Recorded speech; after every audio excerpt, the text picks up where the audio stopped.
Hai Sobat Sains, saat ini saya akan menyampaikan materi tentang bagaimana menjadikan fisika sebagai pembelajaran sains yang menyenangkan.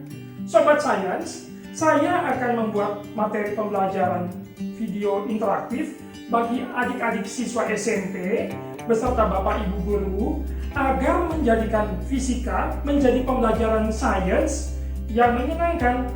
Metode yang saya akan lakukan dengan pembuatan alat peraga sederhana sebagai wujud aplikasi materi fisika sesuai dengan bab yang ada dalam pembelajaran di kelas 7, 8, dan 9. Metode ini tentunya untuk satu, meningkatkan kemampuan berkomunikasi lewat presentasi, kedua, berpikir kritis, ketiga, kreatif, dan yang keempat adalah bagaimana kita meningkatkan kerjasama dengan kerja kelompok sesuai dengan kebutuhan di dalam pembuatan alat peraga.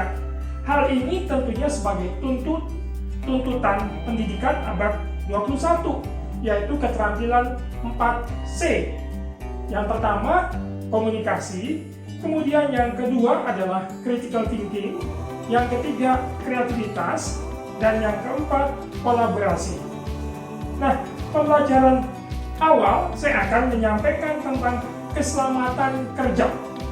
Saat ini ya, kita perlu untuk meningkatkan kemampuan anak-anak didik kita untuk mereka terampil di dalam membuat alat peraga. Tentunya kita juga harus mengikuti prosedur agar pembuatannya bisa berjalan dengan aman tanpa mengalami kecelakaan kerja. Untuk itu ada beberapa hal yang saya ingin sampaikan.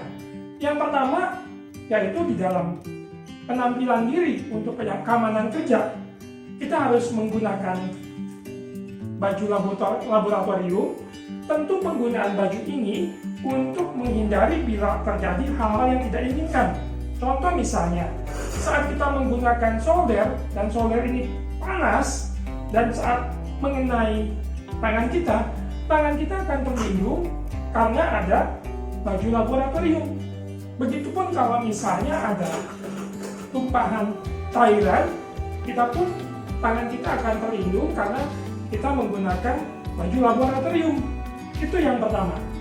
Yang kedua, ya, untuk yang rambutnya panjang, terutama yang perempuan, perhatikan rambut dengan hati-hati. Jangan sampai rambutnya tergerai, kemudian nanti bisa mengenai solder dan akhirnya rambutnya jadi terbakar. Jadi untuk yang perempuan diharapkan untuk rambutnya dikucir supaya rambutnya tidak tergerai kemana-mana.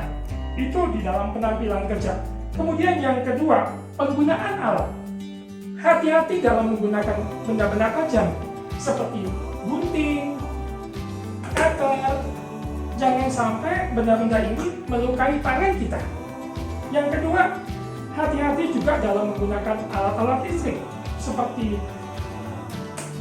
lem tembak, kemudian solder. Jangan sampai alat-alat listrik ini terutama untuk soldernya mengenai kabel. Hal ini bisa mengakibatkan nanti terjadi korsleting dan ini sangat berbahaya. Terus yang kedua juga jangan sampai alat listrik ini terkena air, ini pun juga berbahaya.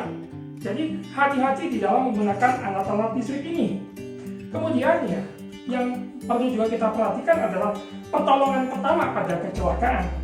Kita perlu mempersiapkan juga obat-obat sederhana dalam kotak P3K seperti obat merah, kemudian salep luka bakar, plester, dan juga perban. Nah, demikianlah materi awal tentang keselamatan kerja dalam pelaksanaan pembuatan alat peraga. Semoga materi ini dapat membuat kita semakin mencintai fisika secara khusus dan sains secara umum. Salam fisika, salam sains. Jangan lupa share, subscribe, dan like, komen ya. Bye!